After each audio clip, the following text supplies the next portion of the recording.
So balancing these kinds of electrochemically involved reactions is kind of a complex process. Historically, there were two methods. One is called the electron following model. We're not going to do that because it can be fast, but it can also be longer if it's more involved. Right? So we're going to do the method that's called the half reaction method, where we're going to take our reaction, our overall reaction, and we're going to split it into two half reactions. One will be the oxidation, and the other will be the reduction. So you have to do what we did on the previous two slides, figure out which one's the reduction, figure out which one's the oxidation. So, for example, we're going to look at the redox reaction between cerium-4 ion and tin-2 plus ion. So our unbalanced equation says that cerium-4 is going to react with tin-2 plus to give us cerium-3 plus and tin-4 plus. Our reduction is the one where the number go down. It's going from 4 to 3. That's our reduction. That's our cerium. And our oxidation is the opposite one where the number goes up. So our tin-2 plus going to tin-4 plus. And if we look at it, right, if you were back in Gen Chem 1, you would say, all right, this is a cool, legitimate reaction, right? I got one cerium on the left and one cerium on the right, and I got one tin on the left and one tin on the right. It's balanced.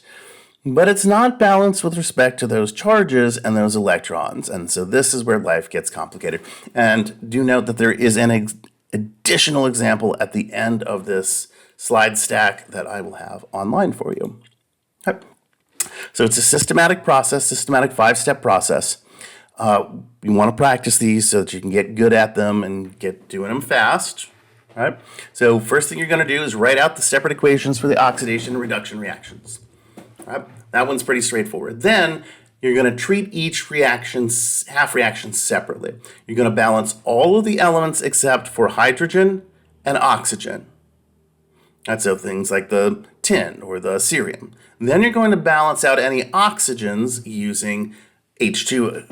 So you're going to add oxygens to the side that doesn't have enough oxygens to balance it out. But in the process of adding water, because it's an aqueous solution, we're going to need to add some H pluses because when we add in H2O, we've added in hydrogens as well as oxygens. And we're doing this in an acidic solution, so that's why we're okay with adding in H plus. Then we're going to balance the charges. Right, so we added in some H plus. It's not charge neutral anymore. We're going to balance that out by using electrons to bring the charge down. Then if we have to, if our electrons aren't balanced, we're going to multiply one or both of the balanced half reactions by an integer to equalize the number of electrons that are transferred. So at the end of the process, you should have the same number of electrons in both half reactions. So that way they will cancel each other out. I should have the same number of electrons on my reduction and the same number of electrons on my oxidation. And because those electrons are on opposite sides, they will cancel out. We're then going to add the two half reactions together and cancel out species that are identical on both sides. And we're going to check that the elements and charges are balanced. Right? And this is just a little flow chart for that. So you're going to separate your things up into the two half reactions, and then you're going to balance in terms of everything except for hydrogen and oxygen, and then on both sides you'll do that, and then you'll balance out the oxygen using water, and then you're going to use the hydrogen and the charge by adding some electrons. Once you've got that all together, and then you can add those two half reactions together, cancel the things out, and double check to make sure it's balanced. Right. So let's look at this example with potassium dichromate. I've got K2C2O7.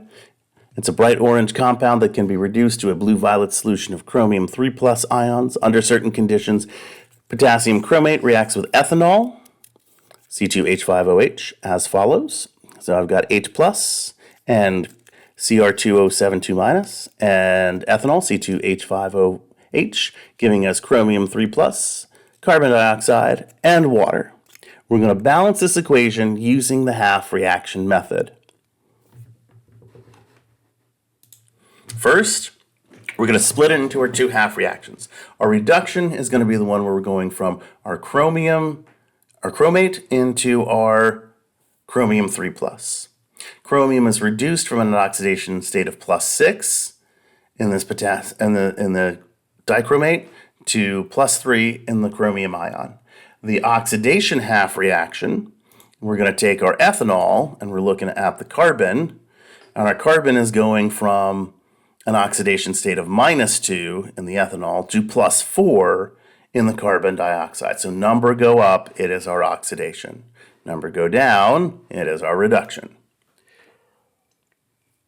When you balance all the elements except hydrogen and oxygen in the first half reaction, all right, we've got 2 chromiums on the left. We need to give it 2 chromiums on the right. Next, we'll balance out the oxygens by adding water. So we've got 7 oxygens over here in this dichromate. So we're going to need to have 7 waters over on the right-hand side. Now we're balanced with respect to oxygen. In doing so, we unbalanced it with the hydrogens. I've got 7 times 2, 14 hydrogens. So I need to add 14 H pluses back to the other side. So now we're balanced out with all of our elements. And you get some big numbers over here. We're like 14 hydrogens and 7 waters. Now some of those are going to cancel each other out at the end with our oxidation reaction, but don't be shocked by the fact that you got like these really big numbers showing up in here. That happens. That's pretty normal. All right, let's go on to the next part. So now we're going to balance our charge using electrons. So we had +14 and a -2. So on the left, we had a total charge of +12. On the right, we had 2 times 3 +6. We need to get these 2 charges equal. We can only do that by adding electrons, which will drop our charge. So we're going to add 6 electrons over here. And now we're going to add -6. Now our total becomes +6 on both sides. We're balanced. Then we're going to go to the oxidation half reaction. First, we're going to balance out the carbon. So we had C2H5OH and carbon dioxide. Because I've got 2 carbons over here and only 1 over here, I need to make this guy 2 carbons. And then we're going to balance out oxygen using water. I had 4 oxygens over on this side, 2 times 2. Over here, I've got 1, so I'm going to need to add 3 to make those oxygens balance out. In doing so, we change the number of hydrogens. So now on the left-hand side, we're going to end up with 12 hydrogen H pluses on the right. To balance that out, because we've got no charge on any of these guys, and we got a +12 over here, we're going to add -12 by adding the 12 electrons, and now they're all charge neutral. In the reduction half reaction, there's 6 electrons on the left-hand side and there's 12 electrons on the right-hand side of the oxidation reaction. We're going to compare our 2 reactions. We're going to multiply the reduction half reaction by 2. So we're going to take our entire thing and multiply it by 2 to get 12 electrons, 28 hydrogens, 2 dichromates, 4 chromium 3 pluses, and 14 waters. We're then going to combine our 2 half reactions, canceling out identical species. So we've got 3 waters over here, so that we're going to have 11 waters up here. So we're doing 14 minus 3.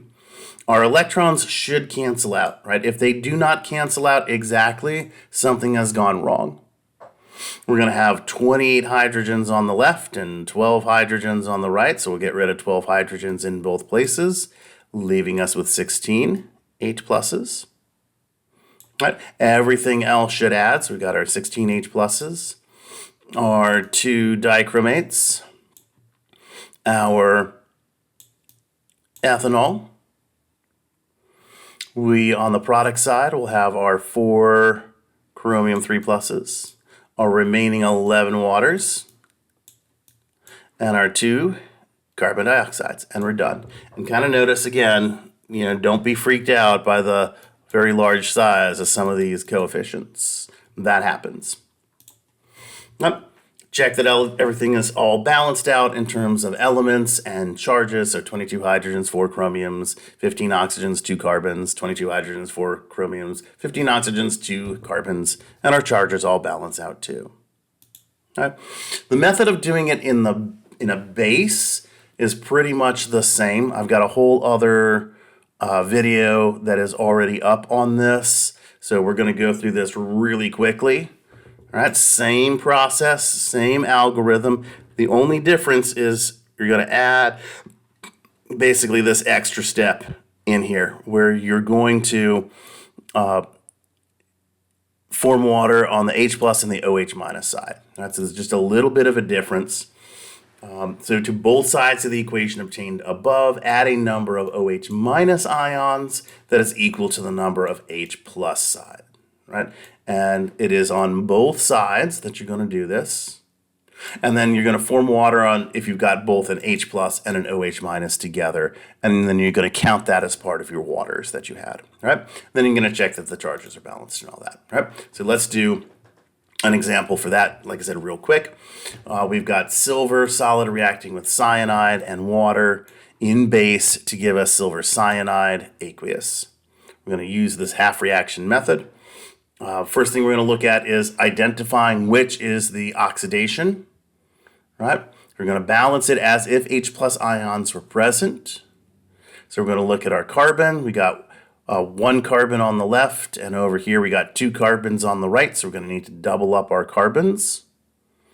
We're going to look at making sure that our carbons and nitrogens are balanced. Then we're going to balance our charges by adding electrons. We don't have any water. We don't have to worry about the water because we don't have any oxygens or hydrogens in this, right? If we had oxygens or hydrogens, we'd need to throw that in. So they're skipping those hydrogens by adding water, oxygens by adding water and hydrogens by adding H plus, and they're just going to the charge. In the reduction half reaction, we do have oxygen, right? So it's already balanced in terms of our non-oxygen reaction. Our oxygen, we have to balance that out next. So we're going to add in some water to balance it out. Right, so we've got 2 oxygens on the left, so we're going to need to have 2 waters that we add. When we do this, we've got 4 hydrogens now on the right, so we need to add 4 hydrogens as H plus on the left. We'll balance that charge out by adding electrons. This guy was +4, because we had a 0 and a 0. And so we're going to need to bring that down to 0 so the left-hand side matches the charge on the right-hand side, adding 4 electrons. We're going to multiply the balanced oxidation half reaction by 4 because we need 4 electrons for both of them. So we're going to have 8 Cn minuses, 4 Ags, and it's going to give us 4 silver cyanide complexes and 4 electrons. We're going to add those 2 half reactions together, right? Notice that our electrons cancel each other out. Right?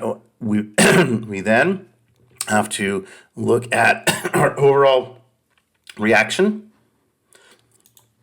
And we see that we've got some H pluses that are hanging out that we need to get rid of. This is our doing it in base stuff. If we were doing an acid, boom, we're done. But we're doing it in base. So we're going to add some OH minus ions to both sides to eliminate the H plus ions. So we're going to add, we had 4 H pluses, so we're going to add 4 OHs. Those are going to become 4 waters. And then we're going to eliminate as many H2O molecules as possible. So we have 4 H2Os that were formed, right? And so now we're going to eliminate those, and we'll end up with 8 Cn minuses, 4 Ag solids, an oxygen gas, and 2 waters, giving us 4 AgCN, 2 minuses, and 4 OH minuses. And so you have leftover hydroxides, which is what you would expect if you were working in a base. Check to make sure that everything is balanced, and it is, both our charges and our